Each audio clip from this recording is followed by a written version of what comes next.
Good morning, everybody. Good morning. Good morning. This Phyllis. Sorry the way I look this morning. 6:30 here in the morning, and I want to share something with you guys uh, because it's as a result of I was on a live stream a couple of weeks ago with Enjoying Life, Pete. From Enjoying Life, and he had this live stream where he asked his supporters to people that follow him to share anything that they were in their health challenges. So I thought about my disorder, anosmia, anosmia.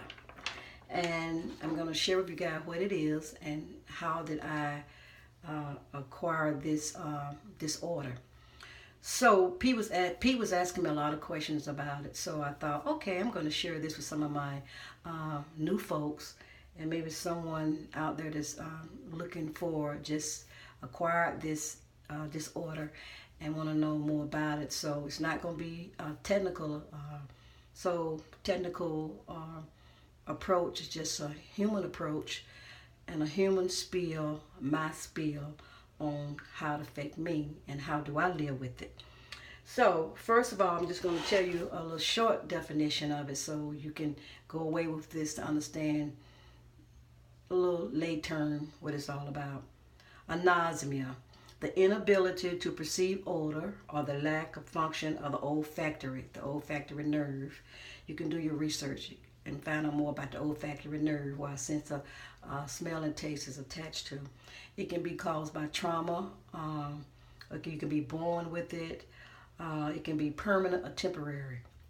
A lot of inflammation of the nasal passages, inflammation, changes in the nasal sinuses. There are a lot of factors that can contribute to this. Like I said, trauma. I knew a lady once that broke her nose and she lost her sense of smell and taste. And in my case, I lost my sense of smell as a result of a lot of sinus infections. You go back and look at some of my previous videos leading up to these 2 years. Chronic inflammation of sinuses, all kind of antibiotics and steroids, and eventually it got so severe. I got sick when I came from Las Vegas that I was in ICU. I had pneumonia and almost died. That's how bad it was, my inflammation. So after that, I could not perceive smells. The function of the olfactory nerve was gone. It was not functioning. So I was not able to perceive, smell anything. My world, for the most part, is odorless. I'm going to tell you what I do periodically just to test it. Like now, I'm in my bathroom for a reason. I try to keep my house very clean. I've always been a clean person, but I'm very conscious of the fact I don't want my house to smell somebody walk in my door. So I'm always asking my husband, do you smell anything? I run the fan when I cook, and I open the doors and the window. I cook it and I spray just to make sure there are no odors, foul odors. So the lining of the sinuses all get infected. So do you look it up yourself? It's called anosmia. There are at least 10 to 15 million people in the United States suffer from this disorder. So some people overeat, some people undereat. The first year I had this, I was undereating because it's like you lose the joy of eating, because it's joy associated with eating, going out to eat, social event also, but you want to enjoy and taste your food and savor it. So and I watch your videos, and you guys do all those videos about food, and I know what things smell like and taste like from the past, but I can't do that anymore.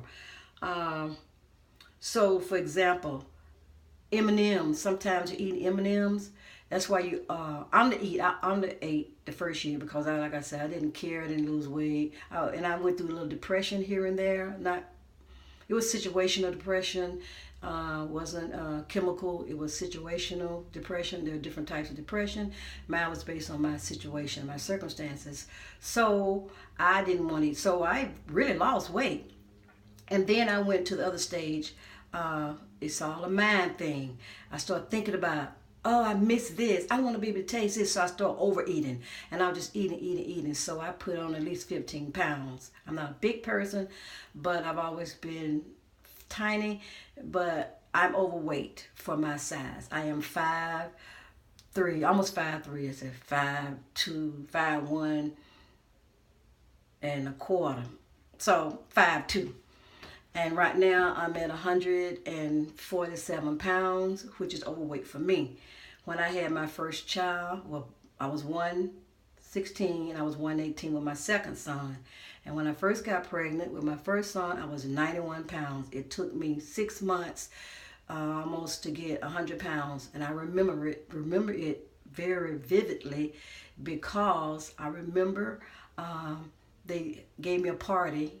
I was in a special B clinic. I was working at a hospital, so all my services were free, and I had a midwife to deliver my son. I had him natural, but it took me. They didn't want me to do it, but my first son, so I had to opt not to do that. But with my second son, I had a midwife, and I did the whole gamut: midwife, breastfeeding, stay-at-home mom, all that good stuff. But anyway, so I'm twice my weight. And so I'm not happy with that, but it's okay. It's all good. I can do something about that. So I'm back now to doing something about it. Okay, so there's no treatment. Mine, I don't know, it's permanent or whatever. But for me, sometimes I do have moments that they call phantom odors. You think you smell something. I don't know, but I do. Because I asked my husband, do you smell it? He'd say yes. So, and sometimes I say I smell it. He didn't smell anything. So I think that's a phantom odors you think you smell.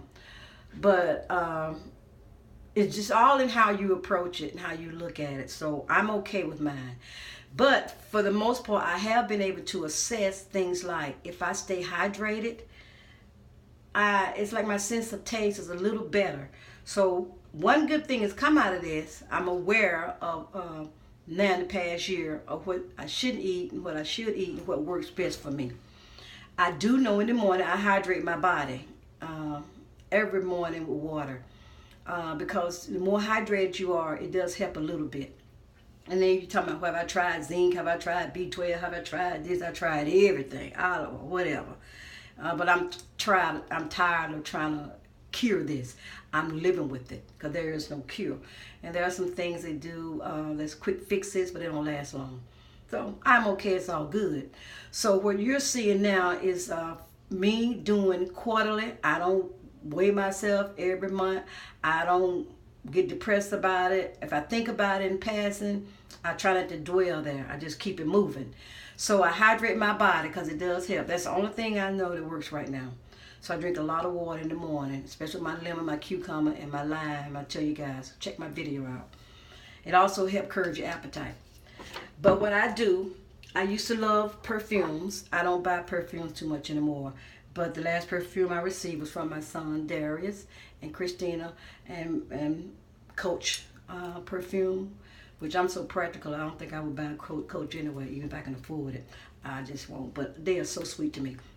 They bought this for me last Christmas. Guys, if I spray this like this, I don't smell it. My world is odorless. But if I take anything, a fragrance, and push it close to my nose, I can smell it. And it smells good, but you can't walk around with stuff stuck up in your nose all day long. So, and I just like to do it. I just come periodically and I just do it. I allow myself every 3 months to have a pity party. And so my pity party consists of me just coming and just smelling things. You take so many things for granted, guys. Don't do it. Don't take for granted. You know, things like smelling the flowers, smelling your child. Your children have odors, how they smell so like a baby. Now, when Xander was a baby, just looking at him, I can smell him. But if I take him and if Christine had bathed him and put some baby products on him, I will hold him near and close so I can smell him. To smell your puppy, that's a good thing. Or you can't smell people when they pass gas, and that's not vulgar. You really can't smell yourself. You have to take baths and stuff like that. You don't smell. But those are the negative things. But the positive side is that since you can't smell, taste a lot of things, it can work to your advantage because you can eat things that are much more healthy for you. I know that. That's why I lost weight. Then I got on the kick. I started thinking about it. I started eating because I started missing things. Like, for example, M&Ms. M&Ms may taste like sweet rocks sometimes because you can smell. In my case, it's different for everybody. People are born with this. It runs in families. I can tell bitter, sweet, and sour, but I can't pick up flavors per se. Like you say, you're eating something. Oh, you taste this and taste that, and no, I can't pick up all that thyme and basil. I couldn't tell you that anymore.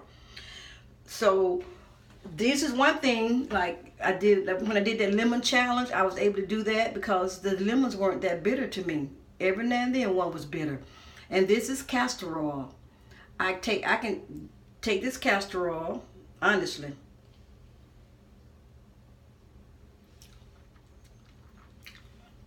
And it doesn't taste bad. And it's trusted all natural lax. I use it on my skin. And some, they say it's good for the sense of smell and taste, but I use it on my skin. But it doesn't taste bad to me at all. So that's what I do. I allow myself, and I go through the house, picking up things, see if I can smell it, because I miss it. I miss being able to smell. So when I start missing things too much, and I keep from getting depressed about it, I just go through the house, start smelling stuff. So that's what it is. But I just want to share with you guys that I live with this anosmia. And when I first got the disorder, I didn't even know how to pronounce it. So that lets you know how much I'm into trying to cure it. And a lot of people join. He asked me, did I join a support group? No, support groups are not for me. I'm not saying I'm better than the support groups, but for me, that's not work. I don't know about you. Support groups can be great, but in my case, I don't want to sit around and talk about for years how unhappy I am, how sad I am, how depressed I am, because I can't smell or taste things. I'm grateful that I still have three senses that are working 100%. So thank God for that. Because my ENT doctor told me that he had a man that lost smell, sight, and taste as a result of an accident. So you have to be thankful for the things you do have. That's why I always tell you guys, don't sweat the small stuff, because in the end, it's all small stuff. So I hope someone has learned something about anosmia. I hope you have learned a little bit something about me, because a lot of you come every Sunday on the network Sunday, new people, you don't know a lot, and so you know you're not going back and watch all those videos. So I just want to share this with you guys. And I thank you all so much for coming to my network Sundays. It means a lot to me. It's helping all of us, guys. It's helping all of us. So don't get caught up. Keep saying it. I keep stressing it. Don't get caught up in the numbers. The numbers will come. And take some time out sometimes. Don't get burned out from social media, because you can get burned out. Take time to smell the roses. Take time to smell the coffee. Take time with your God. Take time with your Creator, the divine Creator. Step away from social media sometime and center yourself. Center yourselves. Center yourselves. Because you don't want social media to consume you. It will consume you guys. So I know it's a long video, it's 13 minutes. If you can't watch to the end, that's fine. But I hope you would take a few minutes and get the most important part. And what I leave with you guys is this. I always say this at the end of my videos because I mean it and I live by it. Don't sweat the small stuff, because in the end, it's all small stuff. Take care, and I love you all. Take care. Bye-bye.